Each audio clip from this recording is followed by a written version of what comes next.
అందరికీ నమస్కారం అండి. జీత్ విజయాస్ ఛానల్కు స్వాగతం.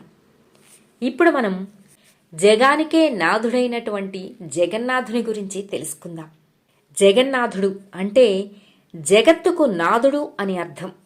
హిందూ దైవమైన ఈ స్వామిని హిందువులు, బౌద్ధులు ఎక్కువగా పూజిస్తారు. భారతదేశంలోని ఆంధ్రప్రదేశ్, ఛత్తీస్గఢ్, బెంగాల్, జార్ఖండ్, బీహార్, గుజరాత్, అస్సాం, మణిపూర్, త్రిపుర రాష్ట్రాల్లోనూ, బంగ్లాదేశ్లోని హిందువులు ఎక్కువగా పూజిస్తారు ఈ జగన్నాథ స్వామిని. విష్ణుమూర్తిగాను, విష్ణువు అవతారమైన కృష్ణునిగాను భావిస్తారు భక్తులు. ప్రతి సంవత్సరం పూరీ క్షేత్రంలోని రత్నవేదిలో ఆయన అన్నగారు బలభద్రుడు, చెల్లెలు సుభద్రలతో కలిసి రథయాత్రలో భక్తులకు దర్శనమిస్తారు జగన్నాథుడు. జగన్నాథస్వామి విగ్రహాన్ని దారువుతో తయారు చేస్తారు. శరీరం, చేతులు మాత్రమే ఉండే ఈ విగ్రహానికి కాళ్ళు ఉండవు, పెద్ద కళ్ళు మాత్రం ఉంటాయి. జగన్నాథుని పూజా కార్యక్రమాలు సాధారణంగా హిందూ సంప్రదాయ ఆగమాల ప్రకారం కాకుండా భిన్నంగా ఉంటాయి. ఇతర విగ్రహాలను మట్టితోనో, రాతితోనో, ఏదైనా లోహంతోనో చేస్తే ఈ విగ్రహాన్ని మాత్రం చెక్కతో తయారు చేయటం విశేషం. జగన్నాథస్వామి పూజ, విగ్రహ తయారీ ప్రారంభానికి ఎన్నో కథలు ప్రచారంలో ఉన్నాయి. నిజానికి వేదాలలో ఈ జగన్నాథస్వామి ప్రస్తావన తక్కువే అని చెప్పాలి. ఈ జగన్నాథుని అవతారం దశావతారాల్లో ఒకటి కాదు. కానీ కొన్ని ఒరియా రచనలు 9వ అవతారమైన బుద్ధావతారం బదులు ఈ జగన్నాథ అవతారాన్ని వర్ణించాయట. దాంతో ఆ ప్రాంతంలోనూ, దాని చుట్టుపక్కల ప్రదేశాల్లోనూ ఈ స్వామి ఆరాధన ఎక్కువగా ఉంటుంది. జగన్నాథస్వామిని విష్ణుమూర్తికి అవతారంగా పేర్కొంటారు. వైష్ణవం, శైవం, శాక్తేయం, స్మార్తం, బౌద్ధం, జైన మతాలకు సమానంగా ఒక ప్రత్యేకమైన శాఖగా నిలిచింది ఈ జగన్నాథుని ఆరాధన. పూరీలో ఉన్నది జగన్నాథ దేవాలయాలలో అత్యంత ప్రాచీనమైన, భారతదేశంలోని హిందువులు తప్పకుండా దర్శించాల్సిన 4 పుణ్యక్షేత్రాల్లో ఒకటిగా పూరీని భావిస్తారు.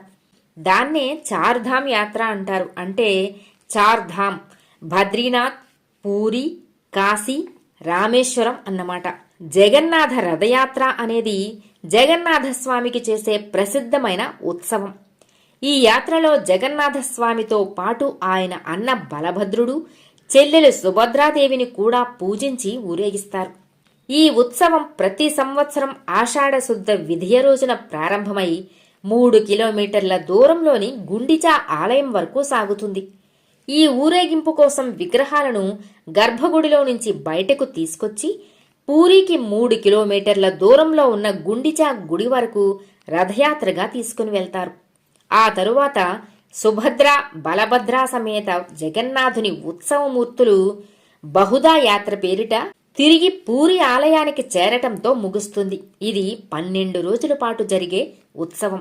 ఈ యాత్రకి 2 నెలల ముందు నుంచే దీనికి సంబంధించిన ఏర్పాట్లన్నీ మొదలవుతాయి. పూరిలో జగన్నాథుని ఉత్సవ ప్రజా ఊరేగింపు సందర్భంగా లక్షలాది మంది భక్తులు రథంలో ఉన్న జగన్నాథుణ్ణి చూడటానికి పూరిని సందర్శిస్తారు. ఈ ఉత్సవం మాదిరిగానే ప్రపంచంలోని చాలా జగన్నాథ ఆలయాల్లో కూడా రథయాత్రను చేస్తూ ఉంటారు. జగన్నాథుడు అంటే లోకానికి నాథుడు అని అర్థం. ఈ పదం మనకు సంస్కృత భాష నుంచి వచ్చింది.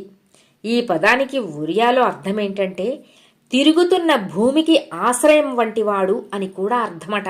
ఈ జగన్నాథునికి అనుబంధమైన అంశ ఏంటంటే విష్ణుమూర్తి యొక్క అంశ. నివాసం నీలగిరి. జగన్నాథస్వామి యొక్క మంత్రం ఏంటంటే ఓం క్లీం కృష్ణాయ గోవిందాయ గోపీజనవల్లభాయ నమః. ఓం క్లీం కృష్ణాయ గోవిందాయ గోపీజనవల్లభాయ నమః. ఓం క్లీం కృష్ణాయ గోవిందాయ గోపీజనవల్లభాయ నమః.